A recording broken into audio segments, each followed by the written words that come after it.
At first, it sounded impossible, almost unthinkable. In the early hours of the night, as most of the world slept, a rumor ripped through global newsrooms, intelligence circles, and social media feeds at the same time. Ukraine may have targeted a residence linked to Vladimir Putin. Not a military base, not an airfield, not the front lines of a brutal war already stretching the limits of escalation, but the personal space of the man who has ruled Russia for more than 2 decades. For a brief moment, the question wasn't what was hit, it was what line may have been crossed. Because in modern warfare, there are red lines you avoid not because you can't cross them, but because crossing them changes everything. If true, this would mean the war had moved into territory that even the Cold War feared, a space where symbolism matters more than explosives, and perception can be deadlier than missiles. Russia claims it stopped the attack. Ukraine says it never happened. No images, no independent proof, only accusations and silence where clarity should be. But silence in war is never empty. It is filled with calculations, with messages meant for enemies and allies, with signals designed to intimidate, provoke, or justify what comes next. So tonight, we're not just asking whether a drone flew near a residence, we're asking something far bigger. Was this a warning, a fabrication, a psychological operation, or the opening move of a far more dangerous phase of the war? Because when leaders' homes enter the conversation, wars stop being distant and start becoming personal. And once a war becomes personal, history tells us one thing clearly: it rarely de-escalates. According to Russian officials, the incident unfolded quietly, but not insignificantly. Late at night, Russian air defense systems were reportedly activated in a region far from the active front lines of Ukraine. Within minutes, authorities claimed they were tracking multiple unmanned aerial vehicles moving deep inside Russian territory. These were not described as short-range drones launched near the border, but as long-range systems capable of traveling hundreds of kilometers. Russia's Ministry of Defense later announced that dozens of drones had been intercepted across several regions, including an area linked to an official residence used by President Vladimir Putin. Russian state media emphasized one point repeatedly: this was not a random location. They described the site as a protected zone, heavily monitored, layered with radar, electronic warfare systems, and air defense assets. According to Moscow, all incoming drones were destroyed, no damage was reported, and no injuries occurred. But the absence of damage did not make the allegations smaller. In fact, it made it more symbolic. Russian officials framed the event as an assassination attempt in intent, even if not in outcome. The language used was deliberate. Words like terrorism, provocation, and direct threat to state leadership appeared almost immediately in official statements. Commentators on Russian television escalated the tone further, describing the alleged attack as proof that Ukraine, and those supporting it, were willing to cross previously unspoken boundaries. Crucially, Russia did not release independent visual evidence. No satellite images, no intercepted drone footage, no debris displayed to the public. Instead, the accusation itself became the message. Timing also mattered. The claims surfaced at a moment when diplomatic discussions, indirect negotiations, and international pressure were all colliding. Russian officials hinted that such an act, if confirmed, would force Moscow to reconsider its position on talks, security guarantees, and restraint. In other words, rules may change. State-aligned analysts framed the alleged incident as part of a broader pattern, arguing that Ukrainian strikes had already moved deeper into Russian territory over time, targeting refineries, logistics hubs, and military infrastructure. In their narrative, this was simply the next step in an escalating campaign. But there was a key difference. Those previous targets were strategic. This one was personal. By placing the allegation near Putin himself, whether physically accurate or not, Russia elevated the event from a military issue to a political and psychological one. It wasn't about damage, it was about intent. And intent in war is often more dangerous than impact. Yet for all the dramatic framing, one fact remained unchanged. The world was being asked to accept the claim largely on trust. No neutral verification, no international confirmation, only a declaration and the expectation that the declaration alone was enough. That gap between accusation and evidence is where uncertainty thrives. And uncertainty, as history has shown time and again, is one of the most powerful weapons in modern conflict. Ukraine's response was swift and unequivocal. Within hours of Russia's claim spreading across international media, Ukrainian officials rejected the accusation outright. There was no hesitation, no carefully hedged language. Kyiv's position was clear. Ukraine did not target any residents linked to Vladimir Putin. President Volodymyr Zelensky's advisors dismissed the allegation as a fabrication, calling it part of a familiar pattern, one they argue Russia has used repeatedly throughout the war. According to Ukrainian officials, dramatic accusations often surface at moments when Moscow needs to shift attention, justify escalation, or regain narrative control. And in this war, narrative control matters almost as much as territory. Ukraine's denial rested on two main points. First, strategic logic. Ukrainian officials argued that striking a symbolic presidential residence would bring little military value while creating massive political risk. Such an act, they said, would hand Russia exactly what it wants, a justification to escalate while portraying Ukraine as reckless and unrestrained. Second, credibility. Kyiv emphasized the absence of evidence. No drone fragments, no imagery, no independent verification. In modern warfare, where even minor strikes are often captured by satellites, civilians, or surveillance systems, the lack of visual proof raised immediate questions. Ukraine framed the story not as a failed attack, but as a psychological operation. This is where the conflict shifts from missiles to messages. Since the early days of the war, both sides have fought an aggressive information battle, using claims, counterclaims, leaks, and selective silence to shape how the world perceives events. In this arena, truth is often delayed, blurred, or strategically framed. Ukrainian analysts suggested the allegation served multiple purposes for Moscow: to harden domestic opinion, to test international reactions, and to redraw invisible red lines without actually crossing them. By denying the claim completely, Ukraine aimed to shut down that momentum, to prevent the accusation from becoming an accepted fact simply through repetition. But denial alone doesn't end an information war. Because in today's media environment, the first version of a story often sticks, even when evidence is thin. The mere suggestion that a leader's residence was targeted carries emotional weight, regardless of whether it happened. And that's the danger. When accusations become weapons, facts become secondary, perception becomes reality, and reality once distorted is incredibly difficult to reset. This is why the gap between Russia's claim and Ukraine's denial matters so much. It isn't just a disagreement over what happened on one night, it's a clash over who controls the story of the war itself. And as we move forward, the most important question may not be who is telling the truth, but who benefits from being believed. In war, the most revealing question is often not what happened, but who gains from the story being told.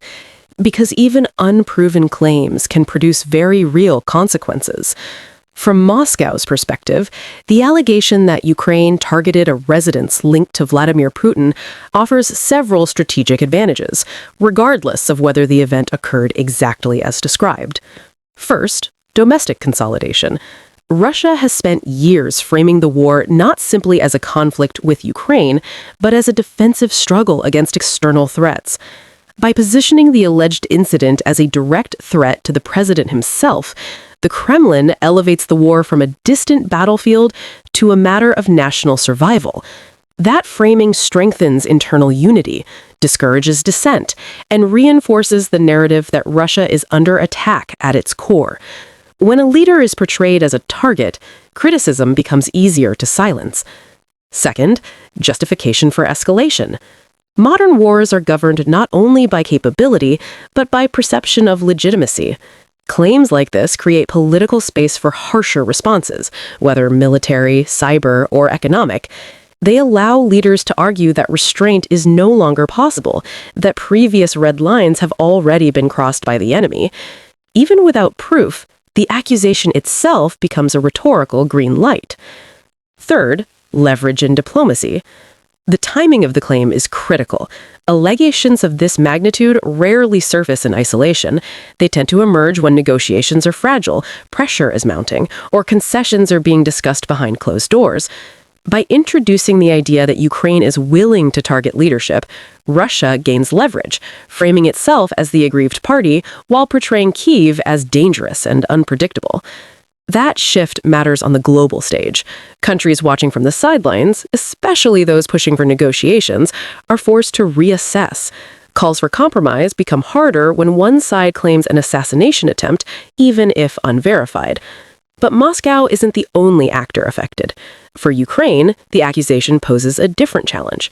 Even false claims can erode trust. They can introduce doubt among allies, force defensive explanations, and distract from battlefield realities. Ukraine must spend time and political capital denying something it says never happened, while Russia controls the emotional framing. This asymmetry is powerful. And then there is the international audience.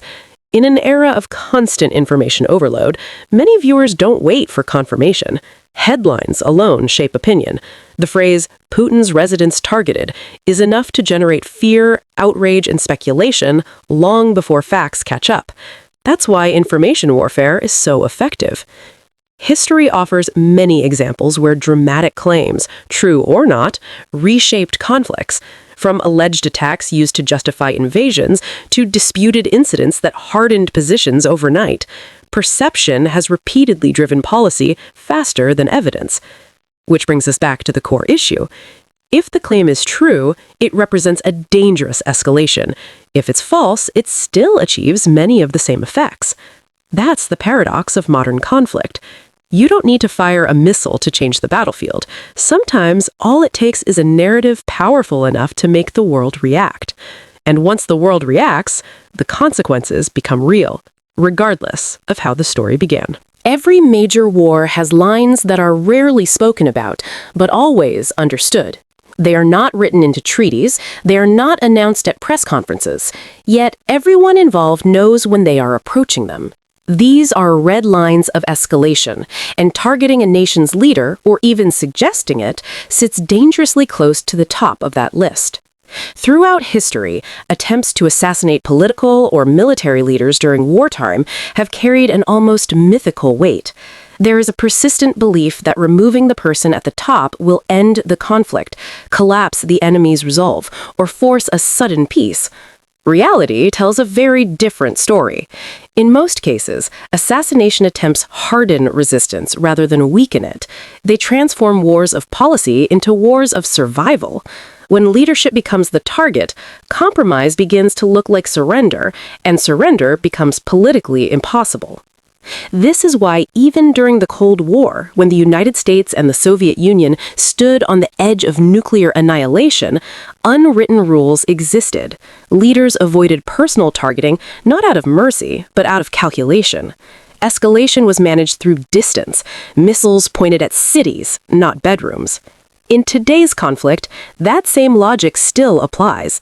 An actual confirmed strike on a residence linked to Vladimir Putin would represent a profound shift, not just militarily, but psychologically. It would signal that symbolic boundaries no longer matter, that personal spaces are no longer off limits. And that is precisely why many analysts view the claim with caution. Assassinating a leader rarely ends a war, because wars are not sustained by one person alone. They are upheld by institutions, elites, security services, and narratives that survive individual figures. Remove the leader, and power often fragments in unpredictable ways, sometimes producing outcomes far worse than the status quo. There is also the practical reality. Modern leaders, especially those in high-threat environments, are rarely where they are said to be. Residences are rotated, schedules are obscured, locations are decoys. Even if an attack were attempted, success would be extraordinarily unlikely. Which raises an uncomfortable question. If such an attack makes little strategic sense, offers limited military benefit, and carries enormous escalation risk, why would anyone do it? This is where myth and messaging intersect.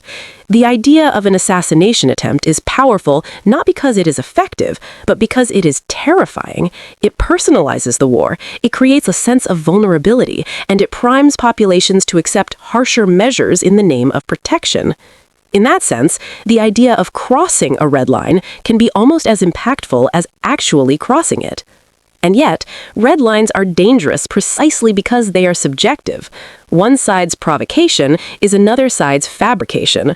One side's warning is another side's justification. That ambiguity is what makes escalation so unpredictable. Wars rarely spiral because of one decisive act. They spiral because of misinterpretation, overreaction, and the slow erosion of restraint, which leads to the most unsettling truth of all. Even if no drone ever flew near a residence, even if the claim is entirely false, the conversation alone moves the war closer to territory where mistakes become irreversible. Once an accusation of this magnitude enters the public sphere, the question is no longer whether it can be undone, but how it will be used. Wars escalate in stages, and rarely in ways that are openly announced. They unfold through signals, responses, and carefully calibrated moves designed to test limits without triggering total collapse. The claim that a residence linked to Vladimir Putin was targeted creates several possible paths forward, each with its own dangers. The first and most immediate scenario is symbolic retaliation. Russia could respond not with a dramatic new weapon, but with a highly visible strike designed to send a message. This might include intensified missile or drone attacks on Ukrainian infrastructure, energy systems, or government facilities, actions framed as measured responses to an alleged provocation. The goal would be psychological dominance rather than battlefield gain. The second scenario involves legal and political escalation. Moscow could formally classify Ukraine's actions, real or alleged, as terrorism, reshaping how the conflict is framed both domestically and internationally. This shift would provide justification for expanded mobilization, tighter internal controls, and a narrowing of acceptable diplomatic outcomes. Once a war is framed as counter-terrorism, compromise becomes far harder to sell. A third path lies in asymmetric retaliation. Rather than responding directly on the battlefield, Russia could intensify cyber operations, information campaigns, or covert actions abroad. Cyber attacks on infrastructure, financial systems, or communications networks offer plausible deniability, while still imposing real costs. These actions often stay below the threshold of open war, but they accumulate pressure over time. Then there is the most dangerous possibility: miscalculation. In high-tension environments, leaders operate with incomplete information and compressed decision timelines. A radar blip misread as an attack, a defensive response interpreted as preparation for escalation, a warning ignored because it sounds too similar to previous false alarms. History is filled with moments where wars almost expanded catastrophically, not because someone intended to escalate, but because systems failed under pressure. NATO's role complicates every scenario. Any major escalation by Russia forces Western governments to recalibrate their support for Ukraine. More weapons, longer-range systems, relaxed restrictions, or, conversely, renewed pressure for restraint. Each choice carries risks, and each sends signals Moscow will interpret through its own lens of threat and intent. What makes this moment particularly volatile is that none of these responses require proof. Escalation doesn't wait for independent verification. It feeds on perception, domestic pressure, and strategic opportunity. Leaders rarely say, "Let's wait and see." They say, "We cannot appear weak." And weakness in wartime politics is often more feared than war itself. Yet, for all the dramatic possibilities, the most likely path forward may still be controlled escalation, incremental steps designed to reinforce deterrence without triggering uncontrollable consequences. This is how most modern conflicts evolve, slowly, unevenly, and dangerously close to thresholds everyone hopes not to cross. But hope is not a strategy. The longer accusations replace evidence and narratives replace facts, the narrower the margin for error becomes. Every new claim adds friction. Every response reduces room for restraint. And eventually, the war stops being about what actually happened and starts being about what leaders believe might happen next. Every long war produces moments that feel like turning points. A single night, a single claim, a single headline that makes the world pause and ask whether everything has just changed. But history teaches us to be careful. Not every dramatic moment reshapes a conflict. Some fade quickly. Others linger, not because of what happened, but because of what they symbolize. The allegation involving a residence linked to Vladimir Putin sits firmly in that gray zone. On the surface, it appears explosive, a personal space allegedly threatened, a leader indirectly placed in the crosshairs. The language alone suggests escalation. But when viewed through the broader arc of the war, a different picture emerges. This conflict has already crossed multiple psychological thresholds. Cities once considered untouchable have been struck. Infrastructure far from front lines has been damaged. Red lines declared with certainty have quietly shifted over time. Each escalation initially felt unprecedented until it became normalized. What makes this moment distinct is not the scale of destruction, but the symbolism. By invoking the idea of a leader's residence, the conversation moves from territory and tactics to identity and power. It reframes the war as personal, even if no personal danger ever existed. That reframing alone can influence decisions far beyond the battlefield. Yet, true turning points usually share certain characteristics. They produce irreversible changes. They alter alliances. They force new strategies rather than adjust old ones. So far, none of that has happened. Support for Ukraine has not collapsed. Russia's core military posture has not visibly shifted.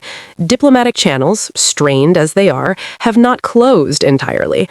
That suggests this moment may be less about transformation and more about testing. Testing reactions, testing narratives, testing how far claims can go before evidence is demanded.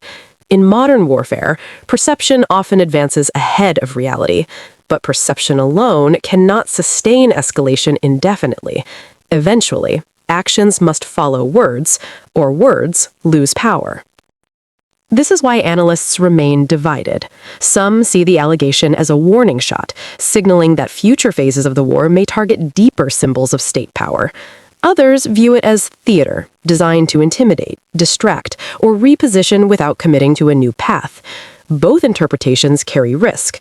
If treated as insignificant, it may invite bolder claims next time. If treated as decisive, it may provoke overreaction.